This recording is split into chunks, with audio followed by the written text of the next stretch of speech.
అందరికీ నమస్కారం. మరో 2 రోజుల్లో జగన్మోహన్ రెడ్డి గారు మేనిఫెస్టో రిలీజ్ చేస్తామని చెప్పారు.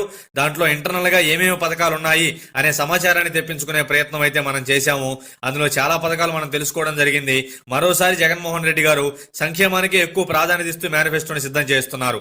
అందులోనూ కూడా హైలైట్ అయ్యే పథకం మరియు తెలుగుదేశం జనసేన కూటమిని డిఫెన్స్ లో పడేసే పథకం ఏంటంటే రుణమాఫీ. ఈ పథకం ఖచ్చితంగా మేనిఫెస్టోలో ఉంటుంది అని మన ఛానల్లో 10 రోజుల క్రితమే నేను చెప్పడం కూడా జరిగింది. మరోసారి ప్రజావాణి ఆ విధంగా తన సమర్థతని, తన క్రెడిబిలిటీని రుజువు చేసుకుంది. రుణమాఫీ పథకాన్ని సిద్ధం ఆఖరి సభలోనే ప్రవేశపెడదామని వైసీపీ అధిష్టానానికి సలహాలు ఇచ్చినప్పటికీ కూడా ఇది హైలైట్ ఆఫ్ ద మేనిఫెస్టో అయ్యే అవకాశం ఉంది. దీనికి సపరేట్ గా ఓ ప్రోగ్రామ్ ని కండక్ట్ చేసి చెప్దామని జగన్మోహన్ రెడ్డి గారు ఆపారు. ఎందుకు ఇలా ఈ పథకం వస్తే టీడీపీ జనసేన కూటమి డిఫెన్స్ మోడ్ లోకి వెళ్ళిపోతుంది అనే విషయంలోకి వెళ్తే, ప్రస్తుతం అయితే టీడీపీ జనసేన కూటమికే మౌత్ టాక్ బాగుంది, గెలుస్తారు అనేలాగా. కానీ వన్స్ రుణమాఫీ గాని జగన్మోహన్ రెడ్డి గారు ప్రకటిస్తే ఈక్వేషన్ లో మౌత్ టాకులు మొత్తం మారిపోయే అవకాశం ఉంది. మీరు అనుకోవచ్చు ఒక్క పథకంతోటే మారిపోతాయా అని. వైసీపీ పుట్టిన దగ్గర నుంచి జగన్ గారు ఇప్పటివరకు రుణమాఫీ అనేది చెప్పలేదు. మరియు ఈ ప్రభుత్వం అభివృద్ధికి కాకుండా సంక్షేమానికి ఎక్కువ ప్రాధాన్యత ఇస్తూ నడుస్తున్నటువంటి ప్రభుత్వం. ఆ లబ్ధి ఎంతమందికి చేకూరుతుంది, 100లో 60 మందికా 70 మందికా అనేది మనకు అప్రస్తుతం. కానీ బటన్ నొక్కితే నేరుగా డబ్బులు అకౌంట్ లోకి వెళ్లే విధానం ఏదైతే ఉందో అది చాలా మంది ప్రజలకు నచ్చింది. దాన్ని పబ్లిసిటీ చేసుకోవడంలో 100% వైసీపీ ప్రభుత్వం సక్సెస్ అయిందనే చెప్పుకోవచ్చు.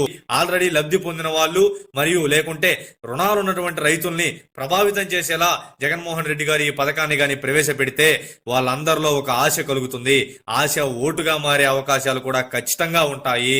మీరు అనుకోవచ్చు జగన్మోహన్ రెడ్డి గారు రుణమాఫీ చెప్తే చంద్రబాబు నాయుడు గారు కూడా చెప్తే సరిపోతుంది కదా అని.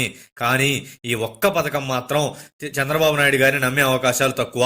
ఎందుకంటే 2014 నుంచి 19 వరకు, ఈవెన్ 19 ఎలక్షన్ టయానికి కూడా 2 విడతల రుణమాఫీ పెండింగ్ ఉంది.